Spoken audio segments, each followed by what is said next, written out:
Ni tuan-tuan, tolong share, tolong like, tolong subscribe.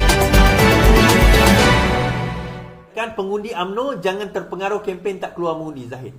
Pengundi UMNO pada hari pilihan raya kecil, Parlimen Pulai dan juga Simpang Jeram diharap tidak terjebak dengan kempen oleh pihak tidak bertanggungjawab supaya tidak mengeluar mengundi pada 9 September ini, kata Ahmad Zahid. Beliau yang juga timbalan Perdana Menteri berkata ahli UMNO dikenali sebagai pengundi putih perlu mengetepikan perbezaan parti yang terdapat dalam kerajaan perpaduan dan memberikan sokongan padu kepada calon kerajaan. Kita hendaklah mendukung mereka kerana kita harap mereka juga akan sokong kita di PRK Pelangai nanti, dan ini adalah langkah pertama kerjasama yang dilihat sebagai pelbagai parti untuk mendukung calon kita. Kita tentunya mendambakan kemenangan untuk terus kestabilan negeri Johor dan juga Putrajaya. Menarik juga tuan-tuan, ada satu kenyataan Mat Sabu, jangan bagi pelampau kuasai negara. Mat Sabu cerita ni tuan-tuan. Perpaduan yang dibina di negeri ini perlu terus kukuh agar sebarang bentuk ekstremisme yang boleh menjejaskan keharmonian antara kaum dan agama dapat dielakkan. Justru Presiden Muhammad Sabu berkata kemenangan wakil calon kerajaan perpaduan dalam dua pilihan raya pada September ini disifatkan sebagai penting. Tegas Muhammad yang juga Perdana Menteri Pertanian, ia juga bagi menyekat kemarahan puak pelampau agama dan kaum. Kemenangan calon wakil kerajaan ini penting kerana kita tidak mahu golongan pelampau kaum atau pelampau agama menguasai pentadbiran dan juga kerajaan negeri. Tuan-tuan, calon-calon yang bertanding tak boleh sebut, tapi saya sebutlah. Simple je lah. Tuan-tuan nak daerah tuan-tuan jadi pembangkang ke? Ini untuk siapa yang bertanding di Simpang Jeram dengan Pulai lah. Saya yakin Pulai insya-Allah boleh menang. Sekarang persoalan ni Simpang Jeram ni. Yang ni kawan saya dekat Simpang Jeram sendiri kata kat sini, walaupun kita cerita Terengganu yang semayang 2 imam, sembelihan tak halal, kat Simpang Pulai pun rupanya ada perangai macam ni. Bukan sekarang lah, mungkin sebelum ini. Sanggup ke? Masih sanggup ke nak jadikan negeri ataupun don tu don pembangkang? Oh, tak ada masalah. Tapi isu lah baru-baru ni kan. Dah jadi pembangkang, tiba-tiba dia minta derma dengan orang. Lepas tu mengharapkan bantuan. Oh, tolonglah kami. Rakyat pun, yang bestnya, don tu dah kalah. Tapi masih cari adon yang kalah. Lepas tu salahkan adon yang kalah tu tak boleh buat kerja. Kita macam jam, tuan-tuan. Jam? Apa hal? Apa hal tiba-tiba jadi macam tu? Pelik kita. Itu yang kita jadi satu kepelikan. Okey. Alright, satu kepelikan bagi kita. Dan bagi saya itu adalah pelampau. Nah, bila kita sebut pelampau agama ni, ada yang bertanya pada saya, pelampau agama ni, maksudnya pelampau agama, orang yang menggunakan agama secara melampau ni, boleh ke dia ambil tindakan? Boleh ke parti dia diharamkan? Okey, sebelum kita cerita parti diharamkan, kita ceritalah. Sebenarnya jawapannya boleh. Menurut Undang-Undang Akta Perlembagaan Seksyen 5, sebenarnya menteri mempunyai kuasa untuk mengharamkan satu-satu parti yang dianggap melampau. Seksyen 5 tuan-tuan, saya baca. Seksyen 5 Akta Pertubuhan. Kuasa menteri mengisytiharkan pertubuhan sebagai menyalahi undang-undang. Maka adalah sah di sisi undang-undang bagi menteri menurut budi bicara yang mutlak. Perkataan di sini mutlak, dengan jalan perintah mengisytiharkan sebagai menyalahi undang-undang mana-mana pertubuhan, cawangan atau peringkat atau jenis pertubuhan yang pada pendapatnya atau sedang digunakan bagi maksud yang memudaratkan atau yang bertentangan dengan kepentingan keselamatan persekutuan. Perkataan dia bertentangan dengan keselamatan atau mana-mana tempat di dalamnya, ketenteraman awam atau akhlak. Ini perkataan yang digunakan atau akhlak. Okey. So saya kata dekat sini, menteri, iaitu Menteri KDN Saifuddin Nasution, mempunyai hak yang mutlak. Dia ada ultimate power untuk nak mengisytiharkan satu-satu parti yang di dalamnya ada ketenteraman awam atau akhlak dan menjadi ancaman kepada keselamatan persekutuan sebagai menyalahi undang-undang. Nah, persoalan dia, adakah parti ini atau parti PAS ini boleh dianggap sebagai menyalahi undang-undang? Adakah parti PAS ini dianggap sebagai menyalahi undang-undang? Kita tengok secara logiknya lah tuan-tuan. Now, dia sebut tadi 3 perkara. Bertentangan dengan kepentingan keselamatan persekutuan, ketenteraman awam atau akhlak. So 3 benda ni. Bertentangan dengan kepentingan keselamatan persekutuan atau ketenteraman awam atau akhlak. Nah, kalau kita tengok ketiga-tiga perkara ini, kita tengok akhlak dululah.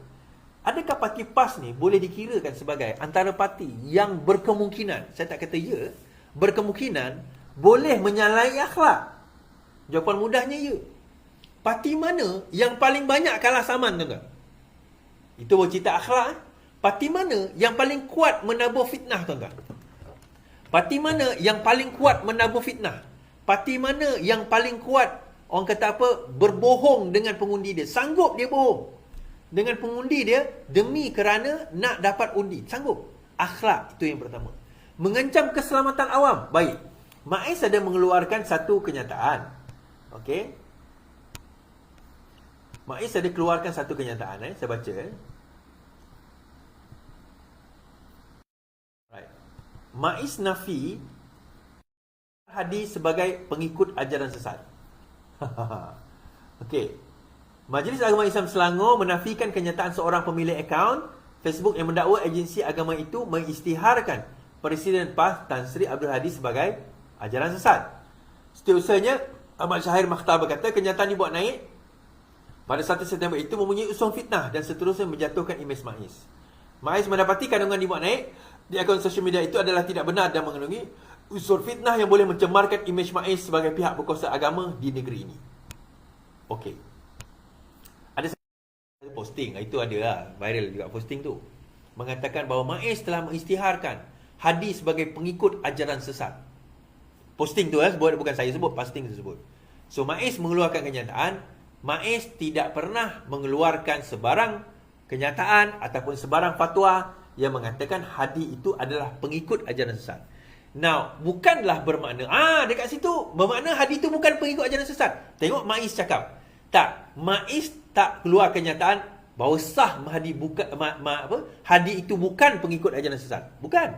MAIS cuma menafikan ada mengeluarkan kenyataan. Tetapi MAIS tidak membuat kajian. Adakah Hadi itu pengikut ajaran sesat? Dia beza contoh Al-Arkam dulu kan. Abuya. Abuya dikatakan mengikut ajaran sesat. Dia ditangkap. Dan tangkap dia diletak di rumah pembetulan akhlak, pembetulan akidah. Kemudian dia disoal siasat oleh polis. Kemudian didapati memang dia pengikut ajaran sesat. So, soal siasat itu berlaku di dalam itu. Tapi dalam kes Hadi ni tak ada soal siasat pun. Cuma menafikan satu dakwaan daripada posting di dalam Facebook. MAIS menafikan. Okey, fine, tak apa. Jadi jangan guna, ada sebab ada orang guna. Tengok, MAIS pun kata, PAS ini bukan ajaran sesat. Hadi itu bukan ajaran sesat. MAIS pun tidak mengeluarkan kenyataan bahawa Hadi itu bukan pengikut ajaran sesat.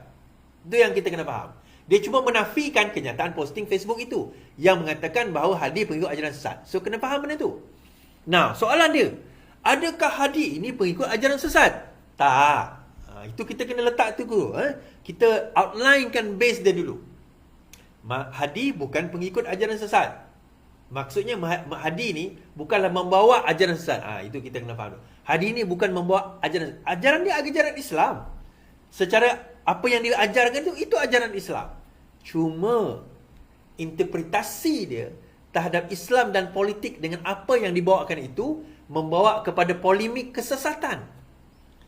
Satu pandangan yang sebenarnya bukan sesat, silap. Satu pandangan yang tidak benar tentang Islam dan politik yang sebenar.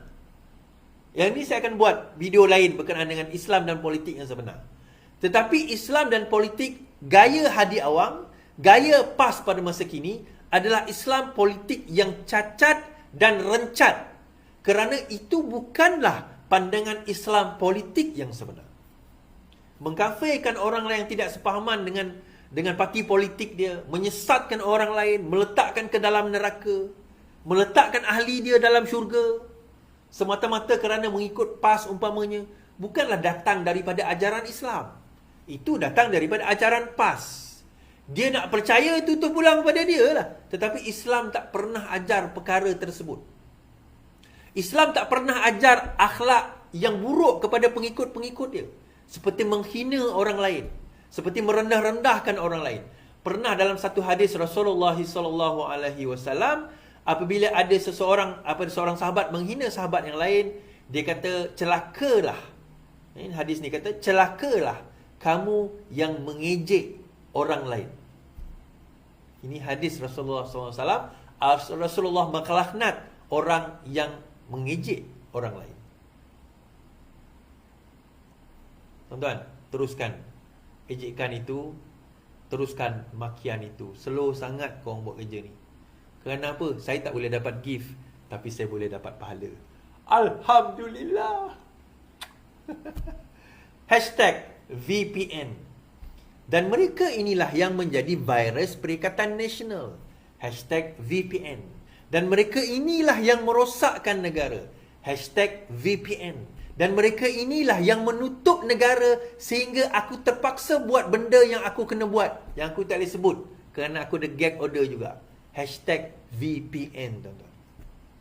Mereka inilah yang menyebabkan negara ini dikurung. Mereka inilah yang mengkafirkan. Mereka inilah yang mengatakan susuh galau sultan-sultan di Malaysia ini semuanya tak betul. Mereka inilah, tuan-tuan. Dan mereka inilah yang merosakkan pentadbiran dan perlembagaan negara kita. Kerana Hadi kata apa? Hadi kata nak menghapuskan pengampunan diraja. Royal Pardon tu nak dihapuskan.